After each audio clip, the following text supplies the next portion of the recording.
রাজশাহী ২ আসনে বিএনপির প্রার্থী সাবেক সিটি মেয়র মিজানুর রহমান মিনু হলফনামায় নিজের নামে থাকা ১০০ ভরি স্বর্ণের তথ্য দিয়েছেন তিনি। অর্জনকালীন মূল্য দেখিয়েছেন ১,৭২,০০০ টাকা। আছে ৫টি ফ্ল্যাট। আর কলেজ শিক্ষক স্ত্রী সালমা শাহাদাতের নামে থাকা ৫০ ভরি স্বর্ণের অর্জনকালীন দাম দেখিয়েছেন ২.৫ লাখ টাকা। বেগম খালেদা জিয়ার সাবেক সামরিক সচিব অবসরপ্রাপ্ত মেজর জেনারেল শরীফউদ্দীন রাজশাহী ১ আসনে বিএনপির প্রার্থী। হলফনামায় দেয়া তথ্য অনুযায়ী তিনি বিয়ের সময় উপহার পেয়েছেন ১৮,৬৫,০০০ টাকার স্বর্ণ, তবে পরিমাণ উল্লেখ নেই। পেশায় গৃহিণী শরীফউদ্দীনের স্ত্রী বিনিয়োগ করেছেন ২৮ লাখ টাকা।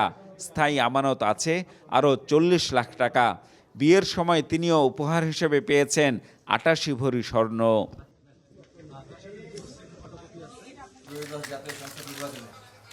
রাজশাহী ৩ আসনে বিএনপির প্রার্থী শফিকুল হক মিলন।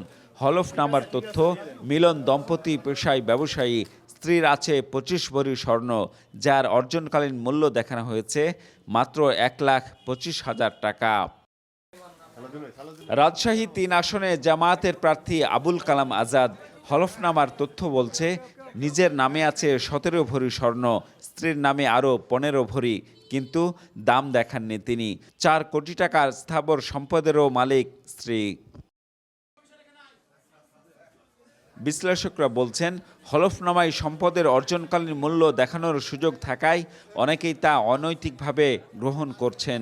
জনপ্রতিনিধিদের সম্পদের স্বচ্ছতা ও জবাবদিহিতা নিশ্চিত করতে এই বিধান সংশোধন প্রয়োজন। যারা সংসদ সদস্য নির্বাচিত হবেন, যারা দেশকে গঠন করবেন, চালাবেন, তাদের মধ্যে স্পষ্টতা, সততা থাকা বাঞ্ছনীয়।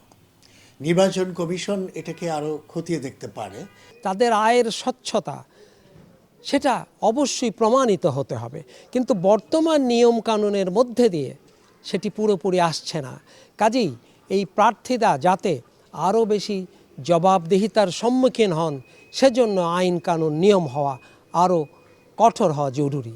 যদিও নির্বাচনী হলফনামায় অসত্য তথ্য দিলে প্রার্থিতা বাতিলের বিধানও রয়েছে। Ziaul Gani Selim, Star News, Rajshahi.